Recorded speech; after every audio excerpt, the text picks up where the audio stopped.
More bad news was confirmed today for the stock market. If you guys did not see, you might be asking the question, well, why is the market gapping down so much? Why is there so much selling pressure? I thought we were going to recover from here. And again, we bring you back to the very simple question that you should always be asking yourself is, has anything changed? No, there is still no deal with China.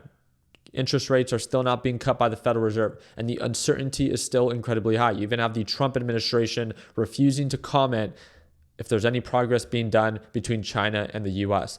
Nonetheless, because of Trump and his tweets, there is hope in the market that a form of negotiation will be made. As of right now, there is no progress. And to add to it, today we confirmed that yes, based off of the most recent, this is not an opinion, this is a fact, based off of the most recent GDP report, we are showing a negative 0.3% decrease when there was an expectation of a 0.2% increase, supporting the case that if we get one more negative GDP report, we will be technically in a recession. Because again, a recession technically is 2 consecutive negative GDPs. And this is the part that just frustrates me, is that the lack of accountability from an individual and an administration is insane. Trump insists that this is Biden's stock market in wakes of tariff turbulence.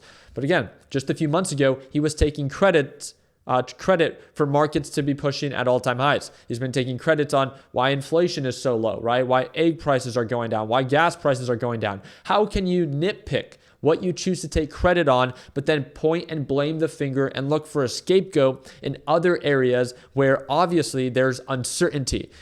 This is the part that just doesn't make sense. Is we all knew that with tariffs, as it gets passed down to the consumer, it does slow down the economy initially because prices go up. And when prices go up and interest rates are still high, people are less willing to spend money. I was all aware of this, right? I have no problem with it because we should have all been aware of it as tariffs got introduced. But to see the lack of accountability and to point the finger and look for the blame elsewhere is mind-boggling that it's even allowed.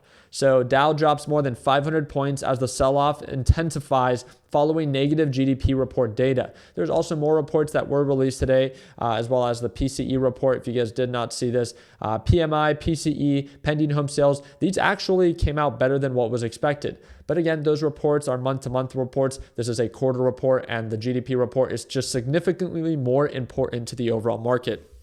But again, why were markets even recovering? Because there was hope. Nothing got better. But this is the part that, again, we can clearly answer. Just like we saw back during COVID. It wasn't that COVID cases were going away. It's that less COVID cases were coming up. And because news wasn't getting worse, then technically for the stock market, it was getting better. And that's when the stock market began to recover. I've never experienced a trade war. I've never experienced a tariff war. With that being said, I can see that the market's reacting in a very similar way. Markets are desperate. Markets are eager. And they're recovering not based off of good news, but simply less worse news. Again, it doesn't mean that worse news can't be added to the equation because we just saw today that it can. Is the market doing good? Is the economy doing good? Well, based off of recent reports, no. Economy is shrinking. GDP or negative GDP shows that the economy is not growing. It's actually contracting. It's shrinking. Therefore, markets should react in a negative way. There's no reason to fight it. There's no reason to argue it. It is what it is. If we get one more consecutive GDP that is negative, then again, that will lead us into a recession, technically. As of right now, markets are holding their ground. QQQ is only down 1.6%. And again, it just shows how desperate and how eager markets are to recover. But we'll see. Supposedly, Trump is supposed to go live a little bit later today. Who knows what he says and how he plans to impact the overall market. We know that he says very outlandish things and he instills hope into the market, hoping that markets continue to pump up. But most importantly, we have Meta and Microsoft reporting earnings today after the market closes. I do plan to live stream it. All I literally ask you to do is get this video to over 1,000 likes. I just want to make sure enough people show up. And you guys know that I don't care about any president. Like, I want to approach this in the most unbiased way. I don't care if you're a Republican. I don't care if you're a Democrat. The idea is, as individuals, we're supposed to judge the market and the way that it's reacting level-headed.